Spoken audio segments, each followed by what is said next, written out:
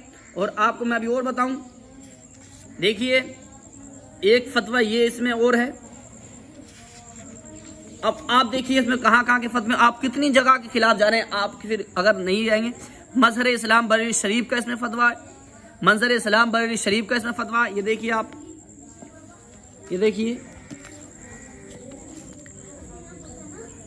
مظہر اسلام بریلوی شریف، منظر اسلام بریلوی شریف، جبل پور، بمبئی اور ٹونکی، ملتان پاکستان. دیکھیے جاورا ضلع رتلام مراد آباد، اور مالو اندور، مظفر پور بہار، ناگپور، مبارک پور ضلع اعظم گڑھ. دیکھیے امروہہ ضلع مراد آباد، رائے بریلی کی چوچا شریف، ٹانڈا ضلع فیض آباد، اور اتفاق گنج ضلع فیض آباد، بلرام پور ضلع گونڈا. اور دیکھیے ضلع بستی، براؤں شریف ضلع بستی، بہاؤپور ضلع بستی، بڑھیا ضلع بستی. یہ تمام تر جگہ کے علماء کرام نے محرم کو، تعزیہ داری کو ناجائز و حرام کہا ہے. اب آپ یہ دیکھیں کہ آپ کا ایمان کتنا مضبوط ہے. آخر بات کیا تھی کہ دل سے اسے برا جانیں. اگر آپ دل سے بھی برا نہیں جانتے، آقا کریم نے فرمایا سب سے کمزور ایمان ہے. اگر آپ غلط کام کو دل سے بھی برا نہیں جانتے تو آپ کا ایمان کہاں ہے؟ پھر کہاں چلا گیا آپ کا ایمان؟ کیونکہ سب سے کمزور ایمان یہ ہے کہ برا کام کو دیکھو تو اپنے ہاتھ سے روک سکو تو ہاتھ سے روکو، زبان سے برا کہہ سکو تو زبان سے برا کہو، اور اگر زبان سے بھی برا کہنے کی طاقت تمہارے اندر نہیں ہے تو اپنے دل میں اسے برا جانو. یہ ہے شریعت، یہ ہے شریعت. کوئی فتویٰ آیا، آنے کے بعد اس کو پڑھا، مولوی نے پڑھ کے سنا دیا، کیا زبان نہیں کھلتی کہ مولوی صاحب کتاب میں بھی تو دکھا دو؟ آپ سیدھے نہ بنیں. صحیح بات اگر آپ کی سمجھ میں نہ آئے 100 بار پوچھو. پرچے پہ لکھی ہوئی بات نہ مانو بلکہ اس کو مانو جو تمہیں اس کے دلیل اپنی کتاب سے تمہارے سامنے کتاب کھول کر دکھائے. فتوے تو کہیں سے بھی آ جائیں گے، کتنی جیسی بات بتاؤ گے ویسا آئے گا، لیکن آپ کے اندر اتنی عقل تو ہونی چاہیے کہ آپ کے کوئی اگر فتویٰ پڑھ کے سنا رہا ہے کہ ناجائز کو جائز کر رہا ہے تو آپ اس سے آپ اپنی عقل کا بالکل استعمال نہیں کرنا چاہتے. آپ کو اللہ نے عقل سلیم عطا فرمائی ہے، اچھی عقل ہے، آپ اس کو استعمال کریں. اور آپ پوچھیں مولوی صاحب چلو فتویٰ تو ٹھیک صحیح بات ہے، آپ کے پاس بھی کوئی کتاب ہے یا کس کتاب سے یہ فتویٰ آیا ہے؟ ان تمام چیزوں کا دھیان رکھنا نہایت ضروری ہے. مگر ہو سکتا ہے مرتے دم تک یہ یاد نہ آئے، لیکن مرنے کے بعد تو ضرور یاد آ جائے. جیسی کرنی ویسی بھرنی، نہ مانے تو کر کے دیکھ، جنت بھی ہے دوزخ بھی ہے، نہ مانے تو مر کے دیکھ.